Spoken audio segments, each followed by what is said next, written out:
Attention madridista. Ce qui s'est passé ces dernières heures a bouleversé tout le vestiaire. Mbappé a craqué.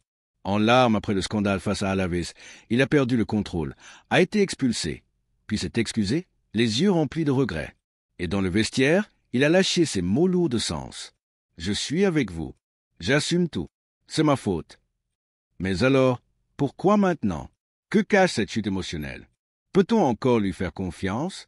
Ce moment pourrait tout changer pour l'avenir du Real Madrid.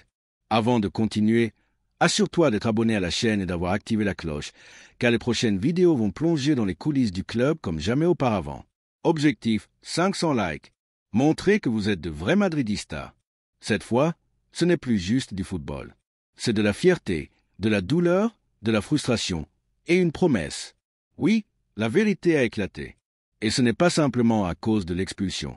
C'est plus profond, plus personnel, plus grave que ce que beaucoup imaginaient. Mbappé, en pleurs dans le vestiaire, demande pardon. Il est à terre. Mais qui est vraiment ce Mbappé-là? Celui qui voulait en rejoindre Madrid et qui, aujourd'hui, semble déjà dépassé par le poids du maillot avant même de l'avoir vraiment porté. Le match contre Alaves? En apparence, un banal rendez-vous de milieu de saison. Mais en réalité, un véritable champ de bataille émotionnelle. 90 minutes d'une intensité folle. Et au centre de tout ça, un nom a surgi avec puissance, Vinicius Junior. Le Brésilien a agi en capitaine sans brassard. Pendant que Mbappé, lui, sombrait. Une faute terrible sur Rafa Marin, un carton rouge sans contestation. Et ce regard, il en disait long. Il savait, il regrettait déjà. Mais ce que les caméras n'ont pas vu, c'est ce qui s'est passé ensuite. Dans le vestiaire, Mbappé a pleuré. Pas de rage, pas seulement de remords. Non, il a craqué, car il sent qu'il échoue, qu'il n'est pas à la hauteur, qu'il déçoit Florentino, le club, les supporters, qu'il est en train de gâcher tout avant même de commencer. Et pendant qu'il craquait, Vinicius, lui, rayonnait sur le terrain. Chaque accélération, chaque dribble, chaque retour défensif, c'était un message.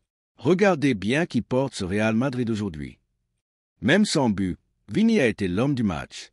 Les anciens du Bernabéu se sont levés. Ils ont reconnu cette raza si chère à Madrid. Ce quelque chose que Mbappé ne montre pas encore.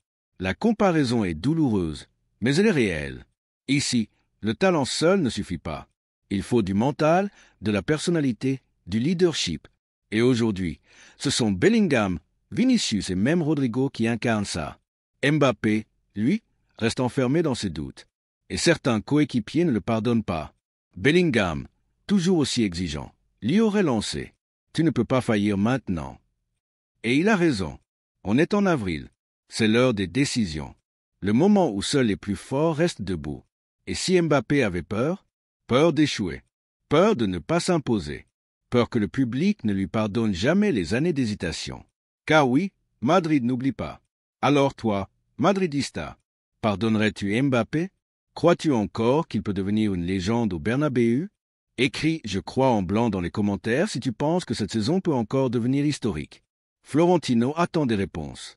Et vite, le projet futur ne repose pas seulement sur Mbappé, mais aussi sur la jeunesse qui arrive pleine d'ambition. Ceux qui ne sont pas prêts resteront sur le quai. Le Real ne vit pas de patience. Il vit de titres. Et avec Arsenal qui approche, il n'y a plus de place pour les doutes. Car ici, c'est Madrid.